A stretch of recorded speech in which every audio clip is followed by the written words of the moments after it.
Imagine if someone told the US that, hey, you should be more like India. Wouldn't it be a super proud moment for us? Well, we don't have to wait around for this moment. It already came in 2019 when Google told the US central bank that they should develop a payment system like UPI. Yes, UPI has been probably India's best invention since we created zero. Okay, that might be an exaggeration. And now the whole world wants in. And India is obliging, helping other countries set up UPI payment systems. But what's in it for us? Welcome back to Revolution Read On, a daily podcast where we break down one story from the world of business and finance. Click on the subscribe button to never miss an update from us. Here's your story for today. Thanks to UPI, for the first time in years, India is ahead of the world. Much, much ahead. Unlike other countries, we don't have to wait around days or hours for payments or cash checks to get our money. We get it instantly. No wonder the whole world wants to get on our level. So, a lot of payment companies and banks are tying up with India to take UPI to their home countries. The most recent one being Worldline, which is taking UPI to Europe. Thanks to these partnerships, Indians will be able to make UPI payments in other countries as well.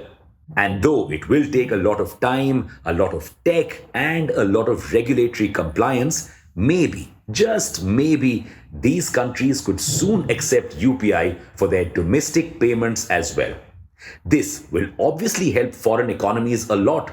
You see, the ease of payments means a lot more Indian tourists will be transacting in their countries and probably end up buying more stuff.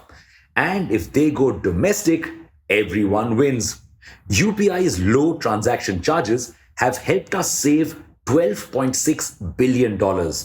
These savings increase the purchasing power of citizens and boost economic growth. So, a lot of countries could flourish thanks to UPI. But wait, what does India gain from all of this? India has multiple reasons to promote UPI globally.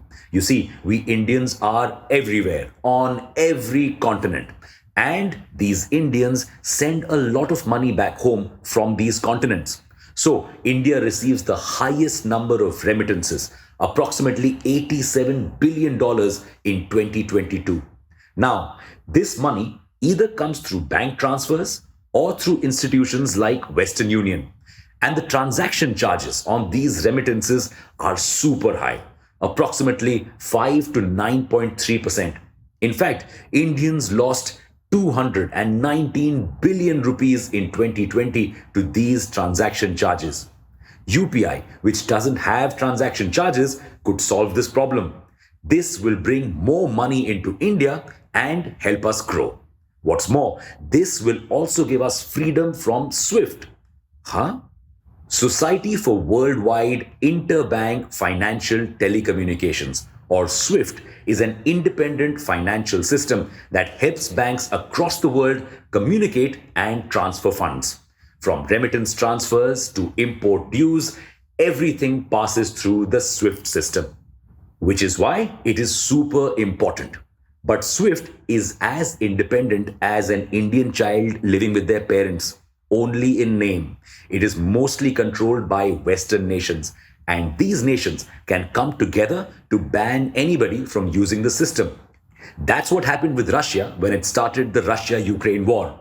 The Western nations imposed a host of sanctions on it, and banning its banks from SWIFT was one of them.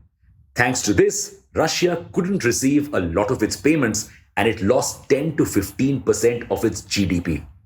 India does not want to be in this position, which is why it is exporting UPI to a lot of countries to ensure remittances from them do not ever stop.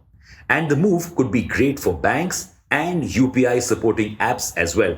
You see, UPI is free, so these banks and apps can't earn money from it even though it takes money to provide UPI facility.